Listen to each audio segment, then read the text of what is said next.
ล่าสุด3 ชีวิตติดถ้ำได้หันคืนมาพบมาพ่อกันได้หอบหลายเดือนเท่าผู้พาไปพบอ้ายมีและกระเท่าอิงอยู่ที่ห้างตัดผมบริเวณสนามบินเมืองล่องแจ้งสบายดี FC แฟนคลับทุกทานกันแล้วกันเด้อมาพบมาพ่อกันคลิปนี้เนาะก็มีเรื่องเล่าข้อมูลข่าวสารเล็กๆน้อยๆจากคนที่เคยติดถ้ำผ่านไปเป็นเวลาประมาณ2 เดือนกว่าบางคนก็ยังจมปักอยู่กับชีวิตติดถ้ำบางคนก็ move on ก้าวข้ามจุดนั้นและตั้งใจมุ่งมั่นทำมาหากินท่านผู้ชมผู้พาได้มีโอกาสกลับมาที่เมืองล่องแจ้งก็เลยไปเยี่ยมยามถามข่าวถึงแม้ว่าผู้พาไปที่เมืองล่องแจ้งแต่ว่าเฮือนของผู้พาห่างจากตัวเมืองล่องแจ้งนี่ประมาณ10 กว่ากิโลเลย10 กว่ากิโลแต่ว่าไปที่เมืองล่องแจ้งนี่เท่าอิงเนาะเท่าอิงนี่เพิ่นมีห้านตัดผมเพิ่นน่าจะอยู่เพิ่นน่าจะนอนเพิ่นน่าจะอาศัยอยู่ม่องหั่นแหละห้านตัดผมเพิ่นก็แม่นอยู่ตามเส้นทางเป็นเส้นขนานกับสนามบินล่องแจ้งเบื้องขวามือจะเป็นสนามบินเครื่องกลางจะเป็นเส้นทางลักข้ามทางมาเบื้องซ้ายมือจะเป็นห้านตัดผมของเท่าอิงซึ่งผู้ผ่าคันมีโอกาสมีเวลาก็สิมาพบมาพ่อและครั้งนี้ก็ได้มีการนัดหมายกันกับเท่ามีนะเท่ามีนี่บ่มีห้านตัดผมบ่มีห้านตัดผมเพิ่นก็อยู่ตามปกติเฮ็ดไร่ไถนาเข้าป่าเข้าดงหาของป่าของดงเส้นเก่าเส้นเคยมีโอกาสมีเวลาก็ไปเฮ็ดกรรมกรก่อสร้าง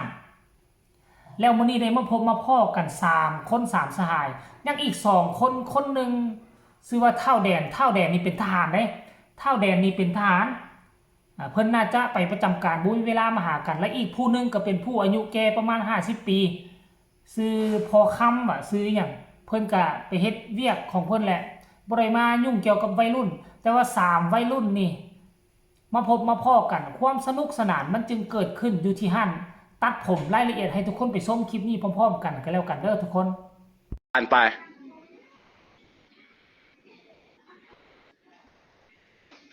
ข่าวกูพาคำโอ้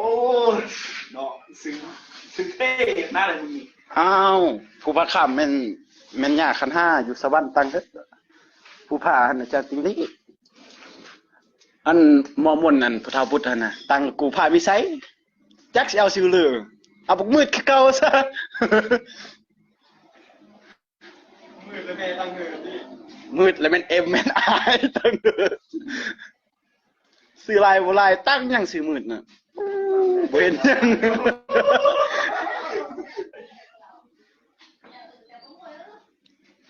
มันเจอคนดังโอ้ขอไทยกูคนดังนี่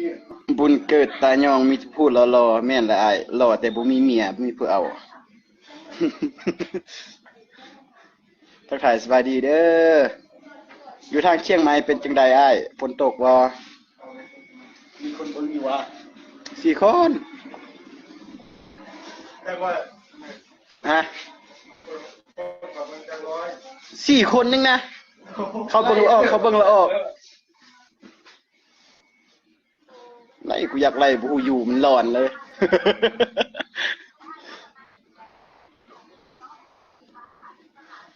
นี่มาตัดผมน้ำเชี่ยว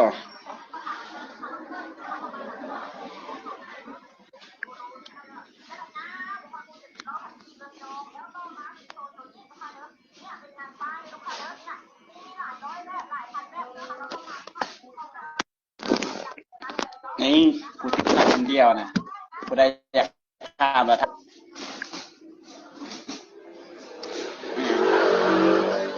อ้าวไอ้ดีวันนี้มาเจอ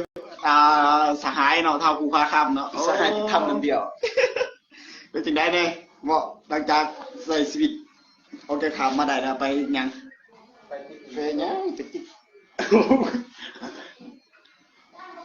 เป็นกรรมกรนั่นแหละติดทำทันสุขาววันที่เลย เอาทีเศร้าดิ สาวแบนสุขาววันที่19นั่นไหมล่ะ19 19ติดจากมือ ว่าสิบมือจะหอติดนะ กูติด13มึงกูออกเอาเดี๋ยวมึงเงินมึงเขาสุขาววันที่แฟน ซ้ำเดียวนะกูออกก่อนเนาะ มึงออกก่อน คนที่ซ้ำเดียวเหมือนกัน ซ้ำเดียวเอ้ยเอามึงก็ลื่นนะเลยกูออกก่อนสู้อัน 2 มื้อนี่2 มื้อ 2 มือก็เลย มื้อนึงว่ะ แล้วอีเนาะ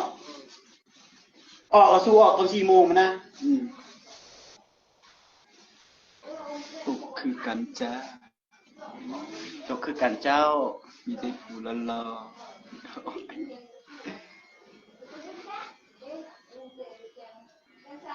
คนรอหุ่นเห็นบ่ ใช่เอาอะไรส้มน้ำมือเนาะ ผู้นี้ผมมักให้กว่าหมู่เลยเป็นจังได๋คือมักให้ มาให้ คิดว่าสิตายนี่ อ้าวไปสิตายแล้วเนาะนี่นะเด้อ มือไอ้ กูยังนอนเลยเนอะกันสินอนสบายนอนหลับบ่ดี เปียกมือคุยมือนึงเราตายเป็นแบบมาอยู่ในตึกของ ได้มาเจอคนงามซื่อสาวแหละ ๆมีแต่3 คนมาเจอเดียวมื้อนี้ผมตัดผมอยู่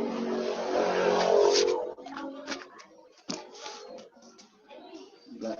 เดี๋ยวนี้ เกือบตายนะแกก็ปาวันยวนจำปาสักไปบ่ เราส่วนไปบริจาคงานเดินทางไปช่วยคนที่ขาดคนที่คนมี ไปแล้วบ่มีเงิน ยังหวานเนี่ยยากเดียว เห็นบ่ชีวิตของผู้ผ่าหลังจากที่ได้มาอยู่กับคนหู้ใจ มาอยู่กับคนที่รอดล่มรอดตุยน้ำกันชีวิตของเพิ่นก็ถือว่าปกติดีเว้านัวหัวมวนมีความสุขหลายซึ่งแตกต่างจากตอนที่ผู้ผ่าอยู่คนเดียว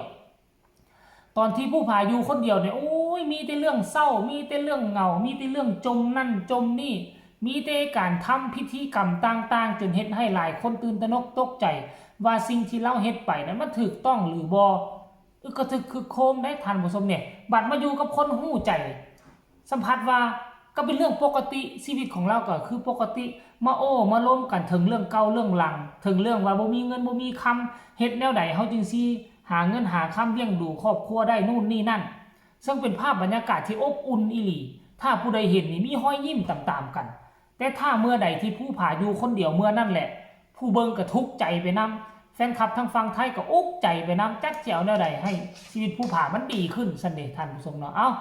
เรื่องราวของผู้ผ่าเรื่องราวของคนติดถ้ำก็เอามานำเสนอเพียงแต่ซ้ำนี้หลายเดือนจึงมาพบมาพ้อกันก็หวังว่าทุกคนเห็นแล้วก็จะจุใจที่ผ่านมาเห็นแต่เรื่องราวของผู้ผ่าหรือไม่เห็นเรื่องราวของผู้อื่นคนติดถ้ำก็หวังว่าทุกคนจะอิ่มอกอิ่มใจฝากคนละ1 ไลค์ 1 แชร์ที่สำคัญอย่ากดข้ามโฆษณาพ่อกันไหมในคลิปหน้าขอลาท่านผู้ชมไปก่อนสบายดี